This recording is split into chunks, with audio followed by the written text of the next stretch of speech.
My name is Al Crawford, and I am a lighting designer by trade, but I am also a business owner of my own design firm. I went to the School of the Arts from 1993 to 1997. I was a design and production major with an emphasis on lighting design.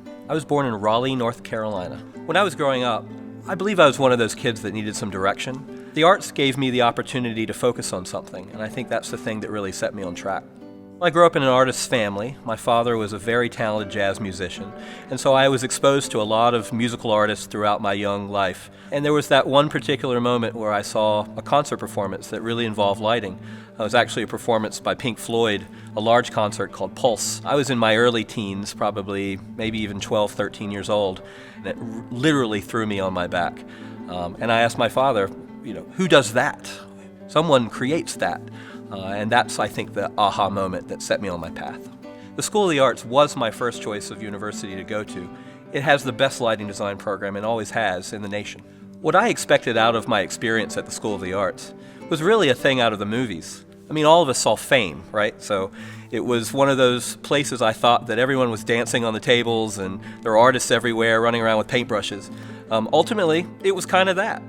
The School of the Arts definitely changed me. It gave me focus and discipline, a level of discipline that I didn't have before I came here. I was definitely influenced by the faculty. One in particular was Martha Dunnigan. She was a drawing teacher in the School of Visual Arts. She really taught me how to step back from my work and be objective about it, and to look at things in a different perspective. She would ask you to walk around the room and look at a model from a different angle. And I feel like that's the same way in the theater. We're so stuck to the center of the room, we're so stuck to the table, that sometimes it just takes looking at something from a different perspective to completely change the way you design it. One of the coolest things I've done since I've graduated is being asked back to design the lighting design for Guys and Dolls, the school's 50th anniversary production here at the Stevens Center. It's a great honor, and I'm really enjoying my time. When I was a student here, I of course would walk around downtown Winston-Salem, but there wasn't a lot to see.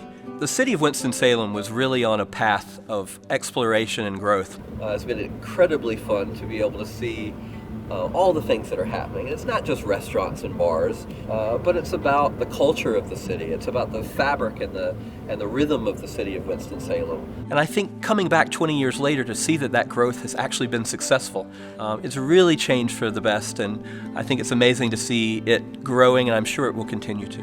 My fondest memories of Winston-Salem really connect me back to the people. I met some lifelong friends here as students, colleagues, teachers. These people really helped mold who I am. They took me under their wing, and ultimately, in the end, they set me on a path of success. Upon graduation from UNCSA, I packed up a U-Haul truck and I moved to New York City without an apartment and found a place to live. And at one point, there were 16 alumni living in the same apartment. I took very much advantage of the alumni network. We supported each other, and we found a way to live, and we found a way to eat, and we created opportunity, ultimately. After about a year and a half, I started really searching out opportunities at the Alvin Ailey American Dance Theater. I've been the lighting director of the Alvin Ailey American Dance Theater for 17 years. At that company, I've had the great opportunity to light almost 40 ballets between the first company and the second companies. And between Arc 3 Design, we do over 100 projects a year. It's probably coming around close to 2,000 projects since I graduated.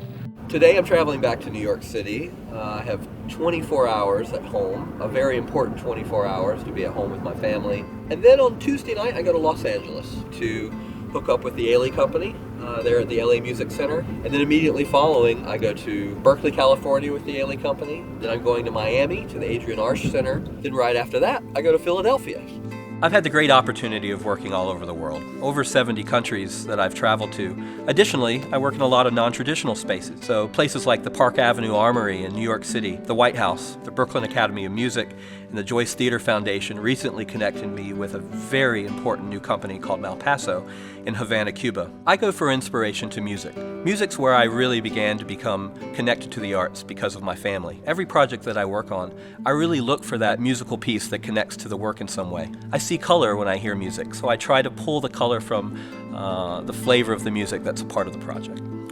If I had not gone to the North Carolina School of the Arts, I believe I still would have been passionate about lighting design, about theater, but I don't believe I would have had the resources and the skills to be able to really translate that to the career that I've had.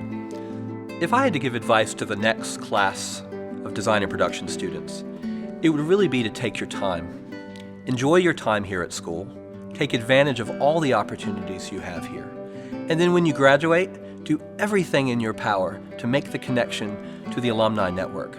These folks are going to do everything they can in their power to make sure that you have a great transition into your professional life.